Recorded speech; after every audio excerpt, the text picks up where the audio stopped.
What's going on, everybody? Welcome to another episode of the Husband Podcast. I'm your host, Terry DeRon. I got both of my co-hosts on the line with me tonight. I got my man, Jay Babo. What's good? Not much good tonight, fellas. Ready to get into another great episode. But if you haven't already, you want to make sure you subscribe to us on YouTube, as well as follow us on TikTok at Hold a Husband Podcast. Also, I'll be getting increase. So if anyone's interested in advertising or promotion on the podcast, you can DM us at Hold a Husband Podcast, as well as email us at holdahusbandpodcast@gmail.com. All right, T. I also got my man SD in the building. What's good? Nothing, man. Just happy to be here. That's all. And I want to give a shout out to Brother Soul Productions for keeping the background audio fresh. And I want to remind you all to donate to the Hold a Husband podcast on Cash App and PayPal. I wanted to take the time out. Today marks the 3-year anniversary of the Hold a Husband podcast. So I just want to give a shout out to everybody that's been a part of putting this together. EB back in the day, and we replaced him with SD. Man, we doing good things, man. We over 150,000 downloads. We growing our Instagram, we growing our YouTube channel. So I'm really proud of the progress, and I'm anxious to see where things go in the future. We got a real interesting episode tonight, man. Tonight's episode is titled After the Vows, and we're going to be talking about the perception of being married and the realities of making a marriage work. So I think that'll be a real interesting conversation. But y'all know how we do around here, man. We like to discuss things that we seen go viral or have been trending. And so we got a couple interesting videos to look at today. This first video is a video where a woman's questioning, what do women provide for a relationship? Let's take a listen. My brother used to always say to me, I would come to him like, yeah, this, that, and third. And he like, okay, well, let me ask you something. What are you doing for him? What are you providing him? Well, you're saying that you're a good girlfriend. You feel like you're a good girlfriend. What are you doing to be a good girlfriend? And I feel like a lot of women nowadays, it's always about what a man can do for them, what a man can provide to them. What can you do in return? And vagina is not doing anything. A vagina is not, I'm sorry to say, your vagina is not valuable.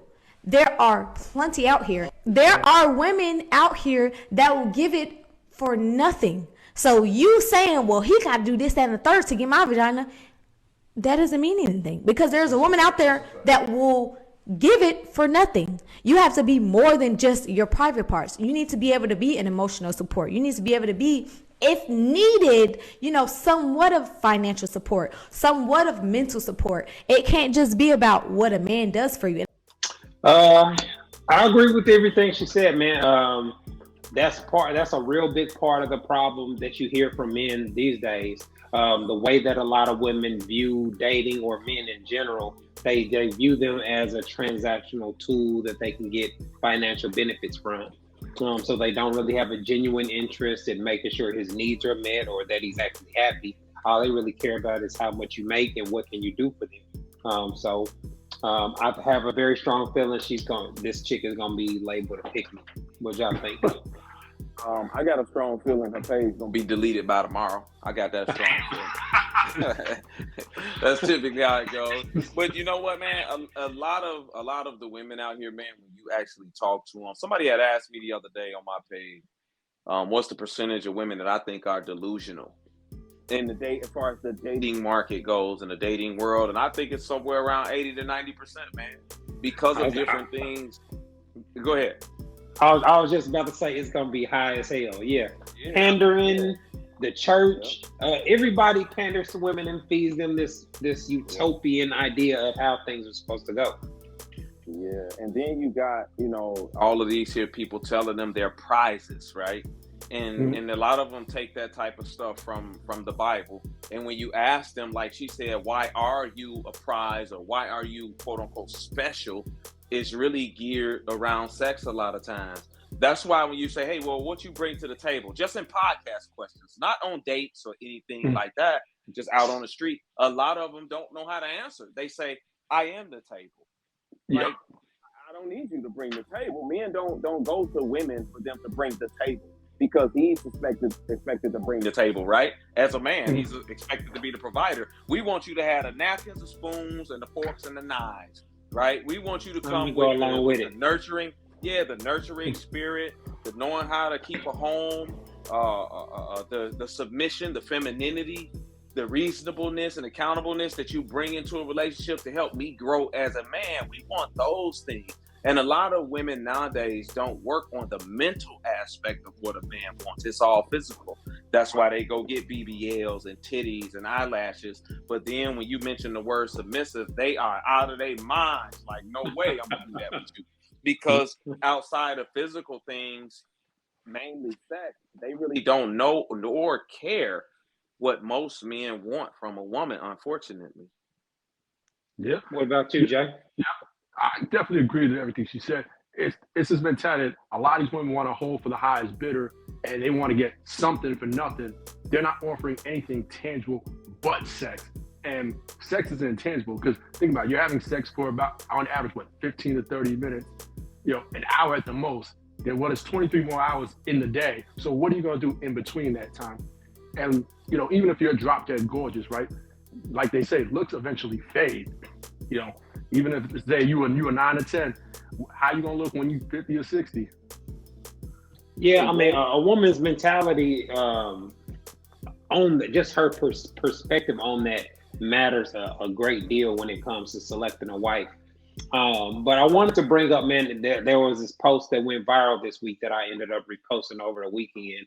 I don't know the guy's handle, but it was JR something, some relationship quote type dude.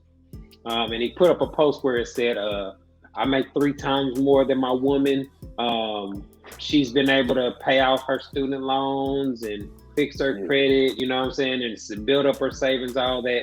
And in the 10 months that we've been together, I love that for her. And there was a long thread of him having a dialogue with some followers. They were asking some legit questions, right? And so one of the things that stood out is they were asking him, so what do you get out of you're paying all this and we can see what the benefits she's getting from you, what value are you getting from it? And he refused to answer. And so to me, that's a bullshit message.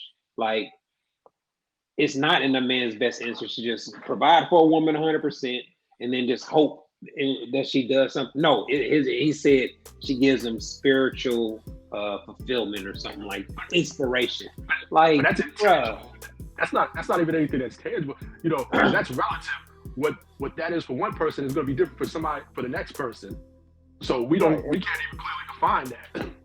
And that's why for me, I really didn't have an issue with it because he's like, yo, she bring nurturing and this. Oh, I didn't have an issue with it, but it paints a false narrative. Like, paying a woman's bills ain't the key to relationship success. I get it, and of course, every woman is gonna hop on that train and roll with it, right? I get it, and I understand it. Like, I mean, if you can do it, and that's the way that you want to live your life with your girl, and she brings that much value to you, hey, kudos to you, man. But the only thing that I'm looking at when I saw the actual post was that he said they've been together 10 months. Like, 10 months?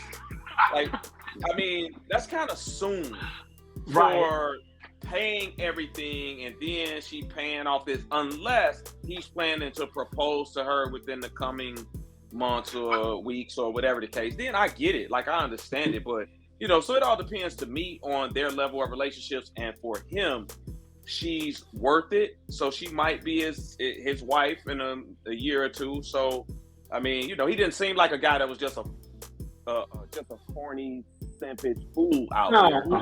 Well, I hadn't seen I didn't see his other content. But the thing that I took, I didn't take issue with, I wanted to highlight. Whenever a guy puts out one of those pandering messages, a man should pay 100%, a man should do, whenever a guy's talking about what men should do for women, you're right. The response is going to be overwhelmingly positive. And there are all kind of positive assumptions that women were giving to him in his relationship. Oh, his wife, well, obviously she meets all his needs. No, that don't mean that.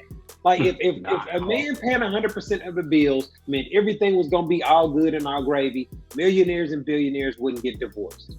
There are women that have been married to men that paid all the expenses, and they had a big ass closet full of Birkins and all the shit that women talk about, but they still filed for divorce. They were still unhappy. They were still complaining. So I have a problem with the narrative that the whole reason that you're not having relationship success is because you're not paying a woman's bills 100%. Like that's you would never hear a woman telling her son to do no stupid shit like that. I didn't take this message. Go ahead. No, I was just gonna say, perfect example, Jeff Bezos. I mean, one of the richest men, if not the richest man on the planet, and still in divorce, and his wife filed for that divorce. Yeah. I mean, he got caught cheating, I think. You know what I'm saying? Like, but that just a man doing those things for a woman. If you are in a position to do it and you just want to do it, cool. There are a lot, but it's not always a good thing. There are a lot of bad men with money that use putting a woman in a position where she's financially dependent on him as leverage. And so the notion that a man, if you're not even a real man, if you're not paying 100%, or that's some kind of cheat code to relationship success is bullshit, because it doesn't even guarantee the dude's gonna be happy. Yeah, and I didn't take his message To me, for me personally, as pandering and saying, hey, if a man ain't doing this, he spoke on his experience and what he's doing for his lady. So I didn't take that as pandering. I just took it as he's just putting it out there that, hey, this is what he does and why he do it. So I didn't think it was pandering, but I do also know that most women are going to jump on it and say, yeah, this is what I'm talking about, of course. But I don't think it's pandering, because he didn't say, hey, if your man ain't doing this for you, then he ain't a real man or something like that. He just said, hey, I make 3 times as much. I make 3 times as much as my lady, and I pay all the bills. She done paid off this. She done paid off that. She done paid off this. Cool. I'm fine with it. Like I would, and honestly, I would do the same thing if I'm gonna propose to this chick in a couple months, and I see her as a wife, because I know that that's gonna be a trade-off that we both gonna benefit from. You know what I'm saying? Because now we gonna join each other and become one in this relationship. You just don't do something like that for somebody that you don't see just met. Yeah, so that's why I really didn't. It really didn't bother me too much. I think that it is what it is. 10 months is kind of fast for me, but the actions I don't see nothing wrong with. That's what I was going to ask you. And you know what else? We all know. Let's just say a woman meets a guy. And within the first couple of dates is, I'm going to pay all my woman's bills. He gives her his philosophy on finances and all that. Right. How many women are just going to go along with it just to get that benefit? Does that mean that y'all are actually compatible? Does that mean that she's really feeling you like that? No, you could be getting used like a fucking sucker. You know what I'm saying? Like, so whenever something like that goes viral and it gets painted like, and then the thing that really got it though is the fact that he couldn't name one thing that she does or one outside of the spiritual fulfillment. Like anybody that I've ever seen that has been really given some real wisdom or really given some real insight, if somebody's in their comments asking follow-up questions, they can elaborate. They can go into further detail about what they were saying. They can clarify any confusion. They don't talk in circles and do that type of stuff. That's what led me to feel like it was pandering. Because you made 5 posts anyway. So why you can't answer a couple more? Right. I get it. You volunteered. I get it. Nobody said, hey bro, how do you manage the finances in your house? He volunteered this. So to me, that looks like that's like I'm bragging on. So look, this is what I do. Look what I do. Like anytime I see the dude that I pay everything, my wife ain't never seen a bill. My wife ain't. I don't care, because none of that shit don't really mean anything. You know what I'm saying? Like so, go ahead. No. So it struck something else I just thought about. Somebody asked him, well, what if she just leave? He was like, hey, so what, man? People come into my life, I make them better, whatever the case. See, that's what vetting is for. And that's why I think the 10 months is too fast to be doing all of that. Like, taking over all her bills so she can pay off all her. I think that's a little too fast for that particular part for me personally. Because if she walk out and you done spent $40,000 just for her alone to do what she can, now you have nothing to show for it. Like right. To me, that's feeling good. Feeling good. I'll add feeling like you did a good deed, right? So women gonna go with it. Women gonna go with it because it puts them on top. It puts them in the positive. So of course they gonna support it. Oh, that's a real man right there. Just to add on really quick, I would say that's why as a man you shouldn't lead with your mic in the first place. Like Terry is saying, that's how you're gonna get used when you're talking like that. Facts. Now this next video that we're gonna talk about, this is a real example of a real man. I saw this video of this coach. I don't remember the coach's name, but he was talking to his guys about consent when it comes to women and respect. Let's take a listen. Let's finish on this. Consent. Remember we went over consent? Yes, sir. Good. You're with a young lady. She has to consent to every act. So if you were in the car with her and something went down in the car, that does not mean that something has to go down at the apartment. If y'all did something in the car, that does not mean something else has to happen. That next day, you cannot assume that it is okay to send a dick or something like that. If you're in study hall and a trackster walks by you and she's got tights on and she's going to study, you can say, look at that fat. That's harassment. She has every right to turn around and press charge against you. If you're not quite sure what the fuck to say, picture it being your little sister or your mother, and then shut what you call the fuck up. Are we fucking clear? Yes, sir.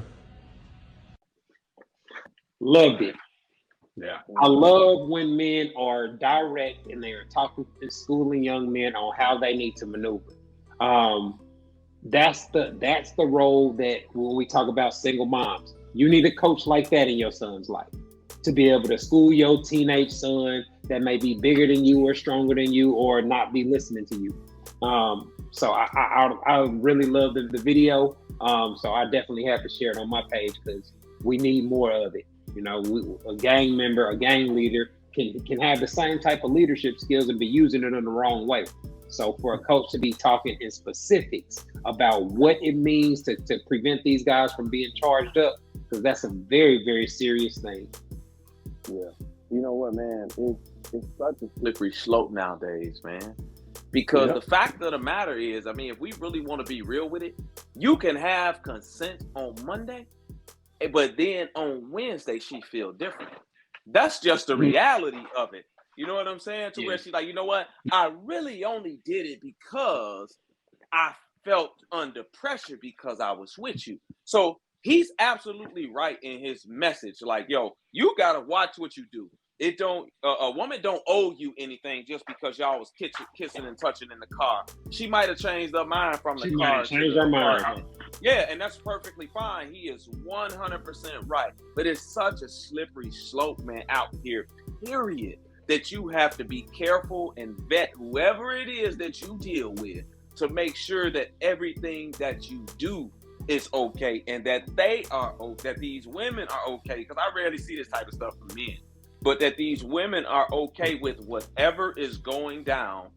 And that way you don't find yourself in a bind, because it's happened to plenty of men where they have found themselves in a bind, in jail, whatever the case, because of harassment, or the woman changed her mind. Yes, or changed her mind, or a lie. Yeah, or a lie. Look at Bill Cosby.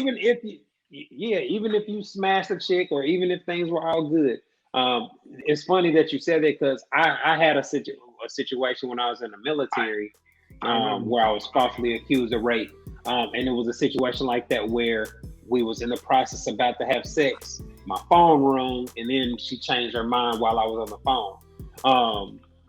Some guys will react negatively to it, you know what I'm saying, and go off and all that. So I can understand how that's a very sensitive situation for a young lady to be in or a woman to be in.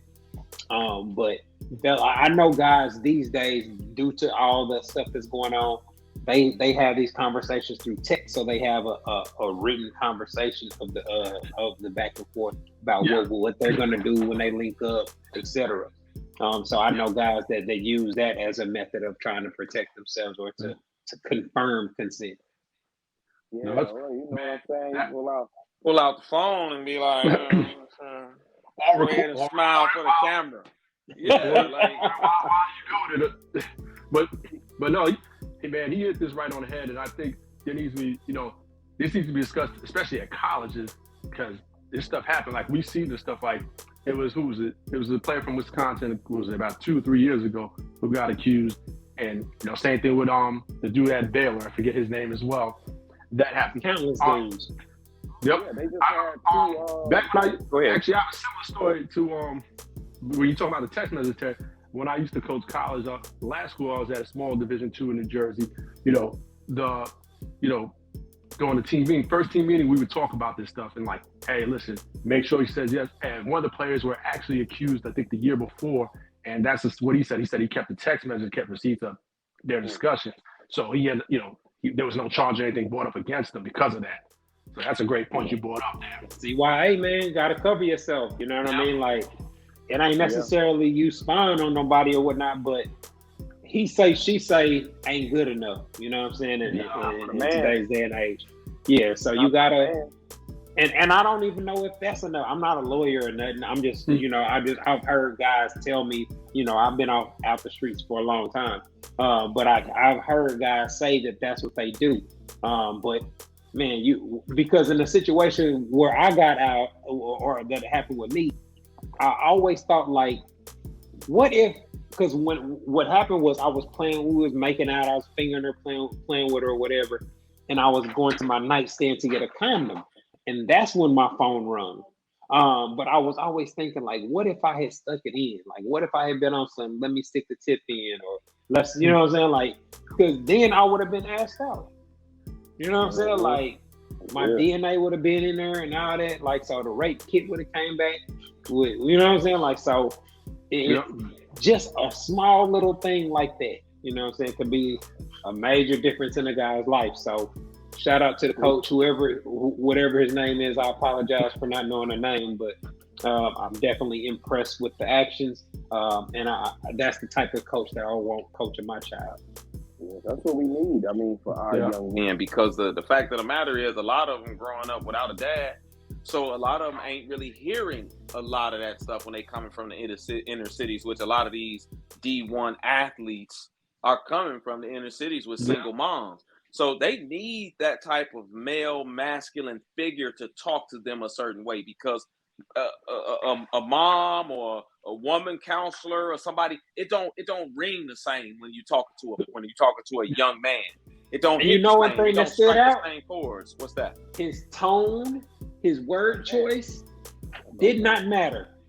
All of them got the message and understood exactly what he was telling them, even though he cussed and it wasn't in a nice fluffy message. And just to piggyback off SD's point real quick about kids come from the inner city, where you especially got to be careful, because a lot of them at these D1 schools, you're going to predominantly white institutions. And so you really got to watch yourself. Oh yeah. Hey man, listen.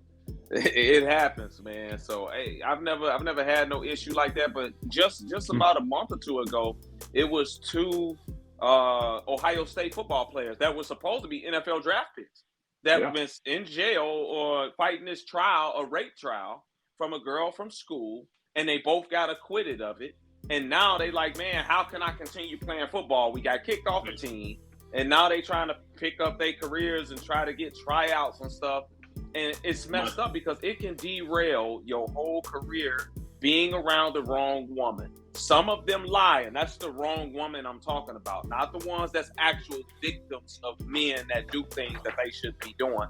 Them ain't the ones I'm talking about. Them ain't the wrong women, them the wrong men and the wrong guys to be out here and free. But the women that actually lie on men in order to get them in some trouble, get some money or something like that, because women do that. We can't just blindly believe whatever a woman says. So that culture keeps a lot of these young men out of sticky situations, because with sticky situations, you never know which way it's going to go. And you don't want to get yourself in that position. Exactly. All right, man. Looks like we up against the clock. We about to take a quick break. When we come back, we're going to be getting into our topic of the night, After the Vows, where we're talking about the perception of marriage versus the reality of it. Y'all are tuned into the Ho to Husband podcast. We'll be back in a moment. Hi, I'm relationship coach and author Terry Duran, and I am pleased to announce that my book, It's Not That Complicated, is finally available as an audiobook. So if you don't like to read, or you just don't have time to read a paperback book, this audiobook is perfect for you. You can listen to it while you're in your car, while you're at work, etc. In the book, I break down how husband material men think and operate in regards to sex, love, and relationships, and I provide real quality insight on how husband material men approach dating. The audiobook is available on audible.com and on iTunes. All you have to do is go to one of the websites and search for my name, Terry Duran. Go download your copy today. All right, everybody, welcome back to the Ho to Husband podcast. We have our special guest on for the night. We got Lakia Brandenburg, aka the wife coach. How you doing? What's going on, fellas? How are you? We good. We're doing all right. We appreciate you taking the time to come back on the podcast and chop it up with us. Yes, thank you for having me. Before we get into the conversation, can you let the viewers know a little bit about yourself, your background, your relationship status, etc.? Absolutely. Well, I am the wife coach, the one and only. I change married women into happy, fun, and influential wives. I'm a firm believer that all married women aren't wives. That applies to men too. All married men aren't husbands, but I'm just talking to the women. Just talking to the women. But, I'm all about, you experiencing an amazing marriage. And in order for you to change the way you experience your marriage, you have to change the way you show up in it. I have been married to my boo, my bae, my baby daddy, Derek, for almost 14 years. And I must say that although I am in a place, thank you. We're in a place of, some bliss. But I must admit that I haven't always been a wife because, I just got married because that's what we do. We get married. Okay. Well, the first thing that I wanted to ask you, so what was the biggest reality check that you had when you actually got married? Yeah, the honeymoon phase is like that long. This really isn't the fantasy that we see in the movies. I grew up where I am a romantic comedy binge watcher. I've watched them all, from Love Jones, The Notebook, whatever it was about love and romance. We romanticize relationships. So can imagine what was happening with my mindset as I was preparing to get married, my special day, getting married. So, once we got married and we started living the day to day. See, I think that's the part we kind of miss out on. We live happily ever after. That's what we see in the movies. And they live happily ever after. But happily ever after is the day-to-day, get up, go to work, get the kids together, try to stay connected. You know what I mean? The day-to-day. So real life. Me, it was the real life. Reality set in real quick for us. And we realized that, so marriage is work. In real life. That's like before the real social media boom, though. 14 years. Yeah, that's like right before the real, because nowadays I think the romanticizing part of it is 10 times more because of social media. Seeing these women get Birkins and 85 acres of land, and they like, look, I will not settle. You will not settle. You buy groceries at Walmart. Oh my God! Like, come on. Like, it's a lot, and the romanticizing is what's making it unrealistic on both sides, from not just the women, but also from the men too, thinking that these here women just gonna be, porn stars that do everything they say, and it just don't work that way. So that's playing a big part in why relationships is a lot of trash nowadays. I agree. I absolutely agree. It's been magnetized with the social media era. Yeah. So what do you define as a healthy marriage? What do I define as a healthy marriage? Yep. Two whole individuals coming together with a like mind of where we're going. Like, this is the end result. At the end of the day, we're getting married for a purpose. Not just to say we married, not because we've been single forever, but what's Show off your rock. the ultimate goal for us? We're combining our lives together. Like, this his marriage too. Right. Like, this his life too. So if I'm joining my life with my husband, then what's the ultimate goal? We're two healthy individuals, meaning we understand that I'm not getting married for you to complete me. I'm already complete. We're here to complement each other. So, what's sad is that a lot of times people get married to complete themselves. Like, this is something we have to do in order to become whole. We're one. Come on. No, baby. Did y'all go to counseling before marriage? Did y'all go to counseling? Okay, so this is what we call it. This is what our chaplain called it. Premarital education and training. Like, just like you go to school to become a doctor, just like you go to school or you get training or whatever it may be, professional development, we came to marriage not to just prepare for the wedding, but to prepare for our life as husband and wife. Mm-hmm. So we spent a year in we broke up how many times? In premarital education and training. When most people are planning that first year for their wedding, we planned our life as husband and wife. And so that was the game changer for us. But I can say that now and make it sound like I'm all educated and all this stuff. I wanted to get married. Like I wanted to get, y'all hear me, fellas? I wanted to get married. I wanted to spend my life. I wanted to have 2 dresses. It was all about the wedding day for me. My husband had more sense because he's looking at me like, come on, baby, now we don't see anybody that's successful in marriage. You want to sit here and have this expensive wedding day so we can be miserable and not know what we're getting ourselves into? So yeah. And you know what? As a single man out here, right? Okay.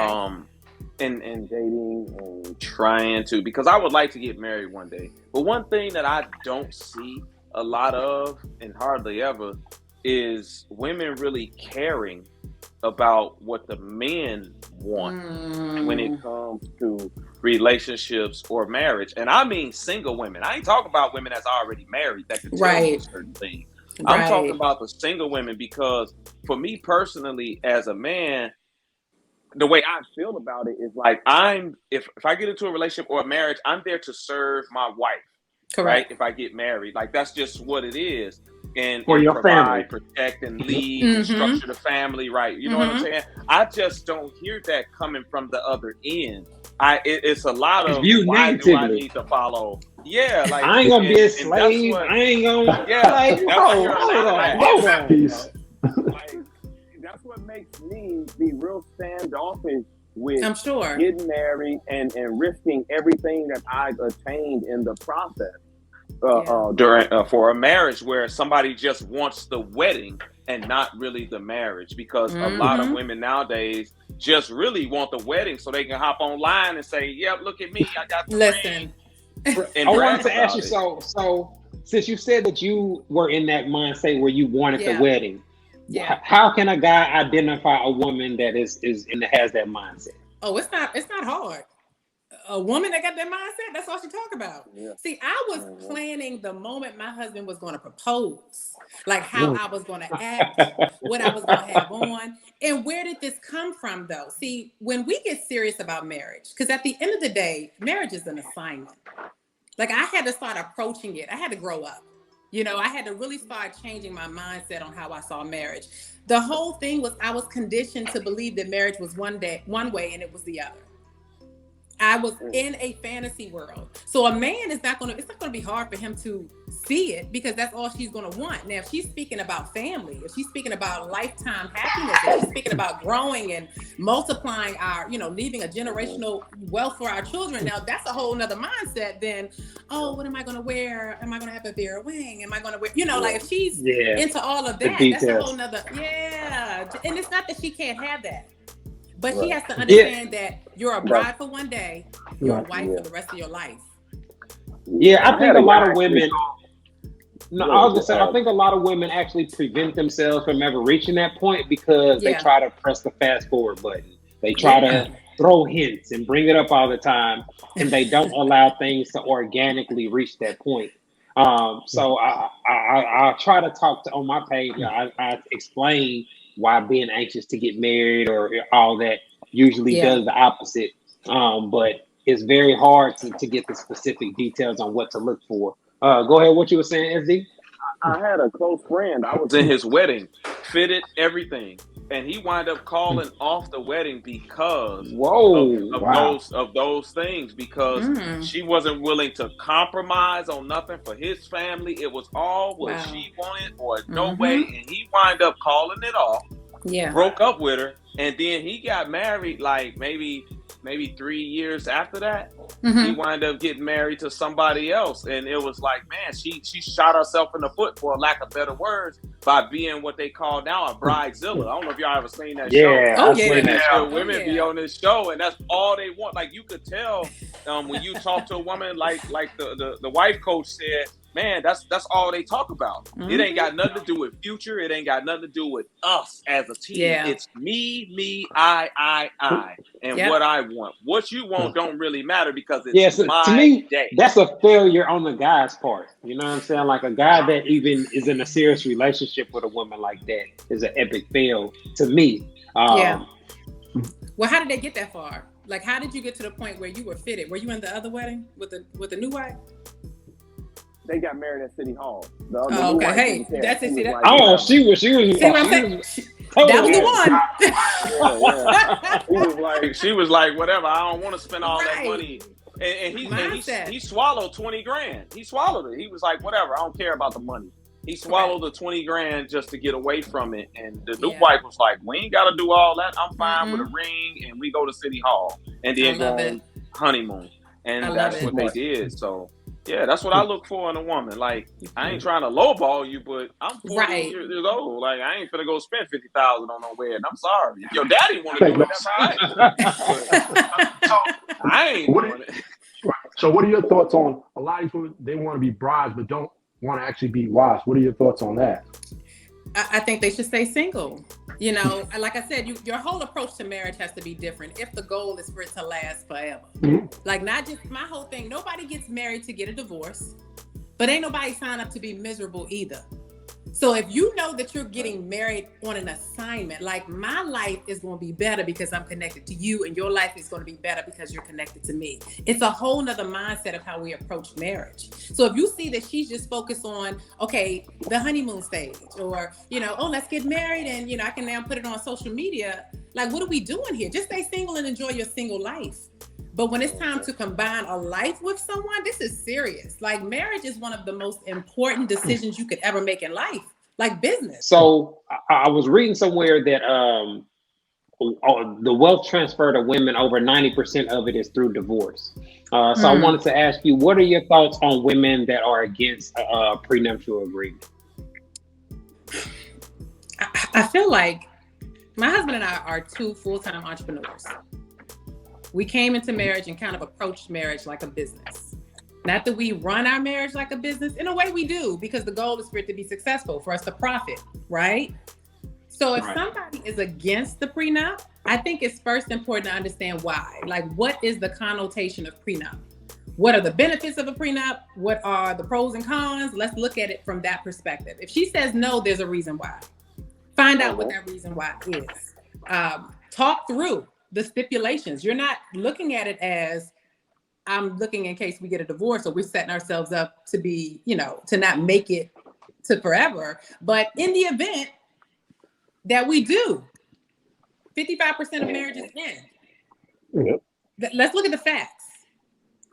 I believe whatever you came into the marriage with, you should be able to leave with, and whatever y'all accumulate together, you should be able to split. It's really that simple. Like, that's what I'm saying. So the transference of wealth, meaning if she's a housewife, what if she's not working? See, that has to be looked at too, right? Because how do you put a price on what she does with raising the family or taking care of the household or whatever the case may be? So what would you think is fair in that situation if she's a housewife? Everybody would be, I mean, every situation will be considered different, but it's kind of hard. It made me go back to Eddie Murphy where he was like, half, you know, like literally give me half, Eddie. Like, it's very difficult to put a dollar amount on that because again, I'm not going to say that a housewife. I believe a housewife, her job is extremely. It's a lot of work. It's a lot of work. But as far as putting a price on it, that's the part. See, this is the conversation we need to have before we start romanticizing our wedding day.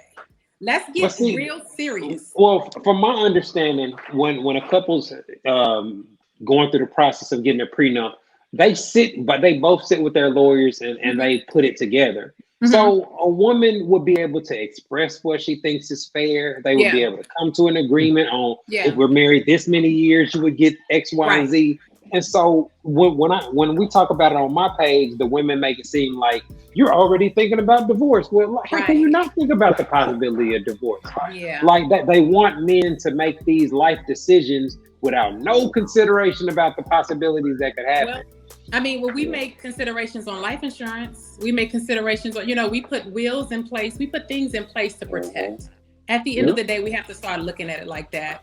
Of course, the goal is not to get divorced, but in the event it does happen, like that's not the goal. My goal is to be with my man until like my eyesight gone, I'm old and gray. But in the event, then baby, this is what we built together. Here's your part. Here's mine. Enjoy the rest of your life. I love you. I see you soon. For me personally, I don't think I'll get married without a prenup. Unless the woman is making what I make equally. I'm talking about my prenup, because the way I see it is a state's divorce stuff, it's a prenup. They just don't call it a prenup because the states say, hey, you got to split this 50, you got to sell the house and split that 50. That's a prenup. That's a lot worse prenup for me if I'm the breadwinner, right? Than me going into something at 40 years old and saying, all right, I'll give you 20% after 10 years that's accumulated from this point on. You know what I mean? Instead of half because you've been here 10 years or something like that. So, a prenup is a prenup either way it goes, but it's going to be in my favor if I am the primary breadwinner with somebody coming in here at 40-something years old. Like, so it would be the opposite. So if the woman is the breadwinner, then she would be in your position. Is that what you're saying? She should be. I think it's fair either way it goes, whether the woman is the primary breadwinner or the man. I think that they should get a prenup that, you know what I'm saying, don't leave them losing half of their assets if it goes wrong. Yeah. Right. I've never heard a man that's dating a wealthy woman complain about the prenup. Because the only time that to me, the only reason that I can think of somebody complaining about one is because they know that they can get more without it. Like that's the fundamental reason that a woman will reject a prenup, where you come in broke, but you leave with $500K or $800K or something. And you saying, no, it's because he's worth millions and you can get half of whatever the case may be. So my husband and I, we built together. And so I'm grateful that wasn't even a topic. We started off broke together. So to build what we have today, and we're at a point where if anything ever happened, we say it now, we believe we're very amicable people, that we would do what's right by each other. Like that's the love and respect we have for each other. And I know there's a thin line between love and hate. I know. Yeah. But at the end of the day, that's my boo, that's my bae, that's my baby daddy. And we're good-hearted people. I know, again, that stuff change when divorce gets in, becomes a part of the plan. But I definitely feel that we would do what's right by each other if we ever got in that position. Yeah, but Terry, how many really rich women do you know that go get just regular men that's doing whatever out here? Not me, right? To where the guy's gonna complain about a prenup or living in a mansion. No, I'm gonna shut up and go sit on Oprah's island. Like, yes, Oprah, whatever you want, Oprah. Would you want your slippers, Oprah? Oh my goodness. Like, come on, man. Any man gonna do that to, to a rich woman. So it don't happen like that. Women typically, if she's a rich woman, most women that have money, women practice hypergamy. They want to date a man that's above them. It's just a lot harder. Rihanna got somebody that ain't on her level. So there's hope, fellas. There's hope. Yeah. Right. Yeah. But the average person, are we talking about the average marriages? You know, y'all talking about these billionaires and stuff. Even your nurses making, let's say they're making 150. Most of them don't want to date an average dude that's making $50,000 or $60,000. They just don't. They'll tell you, hey, I want to do either on my level. You got to be above.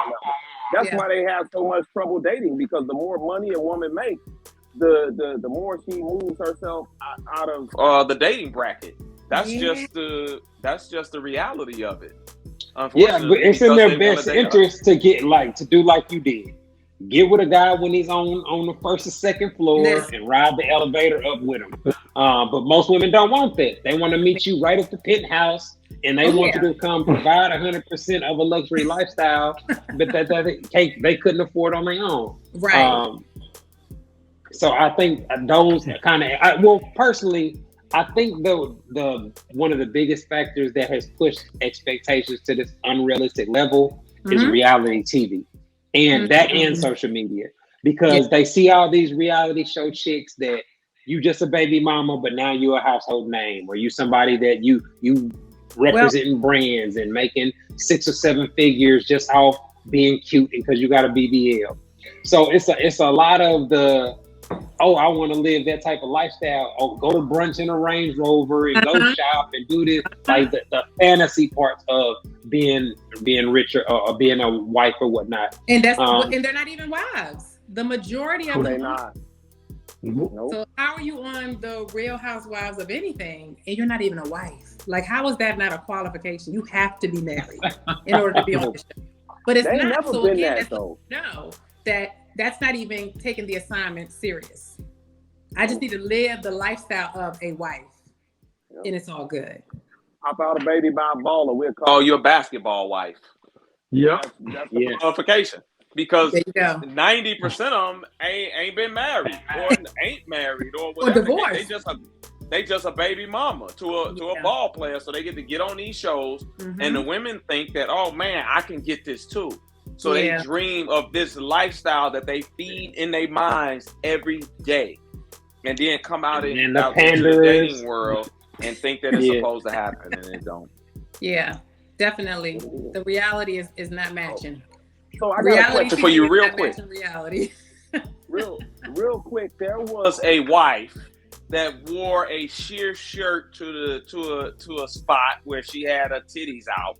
You know what I'm saying? As a wife, what do you think about wives that go outside naked like that? What do you personally just think about it?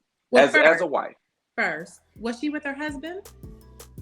I believe so. Do you, boo? Because at the end of the day, listen, my husband, I know the type of man I'm married to. My husband's all for that. Because I'm his woman. If you want to look, but that's my woman. So I feel that we're at a point, this is when marriage, this is the exciting part of marriage. I get to be Mrs. Irresistible. I get to wear whatever I could be the freak whenever I want. Because I'm with my man. This is my husband. I'm doing life with this man. So I don't see anything wrong with it, especially if her husband is her bodyguard. What we doing? So your husband would be okay with you if you wanted to, not saying you would, but like wearing a sheer shirt with your titties out like Absolutely. that, he'd be okay with it. My husband would be right there next to me. I ain't wearing it without him. Well, I guess that's different. I always question the motives of why a woman would dress like that in public, or like when I see a woman that's in a relationship but she's going live in her panties and bra and you walking around, I'd be like, bro, I can't see my woman just everybody see her in her panties and walking in the kitchen like to me there's certain boundaries that I expect out of my woman. But this woman you're talking about who was wearing the sheer shirt, was this for an event? Are we talking about somebody in particular? Was this for an event? Yeah, it's for an event. Come on now. Did it call for it? What you said? Did it call? Because I think so. Wasn't it like Barely There or something? I think the name of it was. I can't remember. No. I think that was the movie awards. What's the movie awards? The Grammys, wasn't it? Was it the Oscars? No. It was acting. Movies, Oscars. Yeah, this wasn't no no lingerie show or nothing. This was okay. like, We're thinking about two different shows, but I probably would have some pasties. I would have had some pasties on. No pasties, just titties. I probably would have it's just titties, but I would have covered the nipples. yeah. All right. It looked like we up against the clock, but before we get up out of here, can you let the viewers know how they can reach you and your content? Absolutely. Thank you so much, gentlemen. I have truly enjoyed the conversation. My playground is Instagram. I am at The Wife Coach. And for my ladies who want to change the way they are showing up in their marriage, then you definitely have to become a wife and stop being that married woman. So make sure you hit me up on Instagram, DM me the word teach me, and I'll make sure that you get the link to my self-study course. All right. Before we get up out of here, man, I want to give a shout out to Brother Soul Productions for keeping us laced with our background audio. I want to remind y'all to continue donating to the podcast, to our Cash App and our PayPal. Jay, SD, man, I appreciate y'all linking up so we can get another episode knocked out. And Lakia, we definitely enjoyed the conversation, and I appreciate you taking the time to come on. Thank you. This has been another episode of the Ho to Husband podcast. Thanks for tuning in.